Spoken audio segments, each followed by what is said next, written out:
Karma is the eternal assertion of human freedom.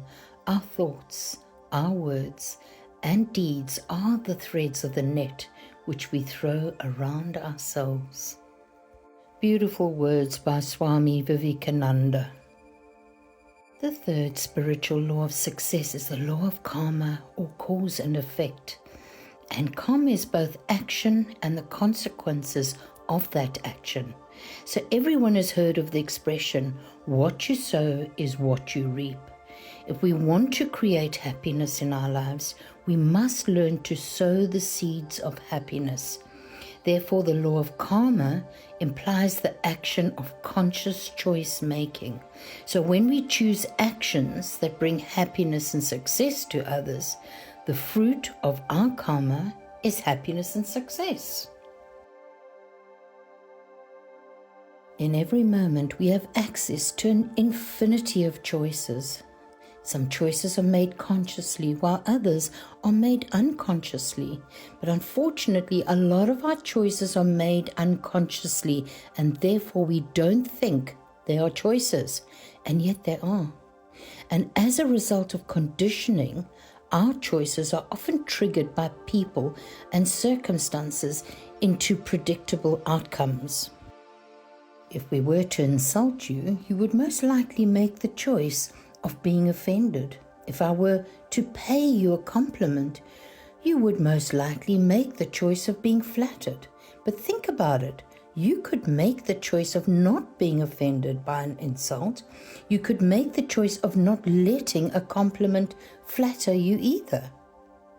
So the best way to use karmic law is to step back and witness the choices you are making in every moment.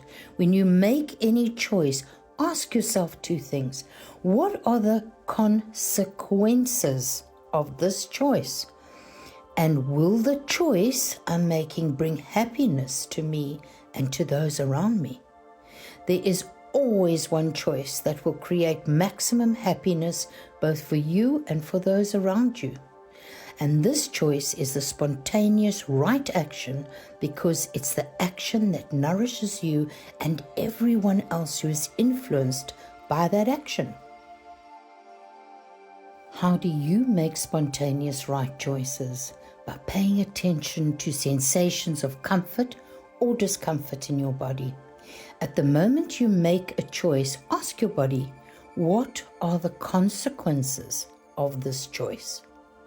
And if your body sends a message of comfort, that's the right choice. If you feel unease in your body, even as you ask the question, then it's not the appropriate choice. For some people, the message of comfort or discomfort is in the area of the solar plexus, but for most people, it's in the area of the heart. So put your attention on your heart and ask your heart what to do. Then pay attention to how you feel. The response may be the faintest level of feeling, but it's there, and you will know the answer is right because it will feel right, without any lingering doubts. The heart knows the correct answer because it taps into the field of pure potentiality and infinite organizing power and takes everything into account. The heart is intuitive and holistic. It has a win-win orientation, and though the answer may not seem rational, the heart is far more accurate than anything within the realm of rational thought. You can use the law of karma to create money and the flow of all good things to you, but first become aware of the choices that you are making in every moment. The more you become aware of your choices, the more you will make choices that are spontaneously correct, both for you and for those around you.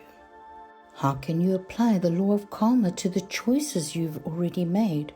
Most people pay their karmic debts, unconsciously, of course. Sometimes there's a lot of suffering involved, but the law of karma says no debt in the universe ever goes unpaid. If you want to transform your karma to a more desirable experience, look for the seed of opportunity within every adversity and tie that seed of opportunity to your dharma or purpose in life. This will enable you to convert the adversity into a benefit and transform the karma into a new expression. Begin by asking yourself, what message is the universe giving me? What can I learn from this experience? And how can I make it useful to my fellow human beings? For example, if you break your leg while playing sport, perhaps the message is that you need to slow down and be more attentive to your body. And if your purpose in life is to teach others, then by asking, what can I learn from this experience and how can I make it useful to my fellow human beings? You may decide to share what you've learned by writing a book about playing sport safely. This transforms your karma into a positive experience. You can also transcend the seeds of your karma by becoming independent of it. The way to do this is to keep experiencing the self, your spirit, by going into silent meditation and coming out again. This is like washing a dirty piece of cloth in a stream of water. Each time you wash it, you take away a few stains and it gets a little cleaner. So every action is a karmic episode because action generates memory.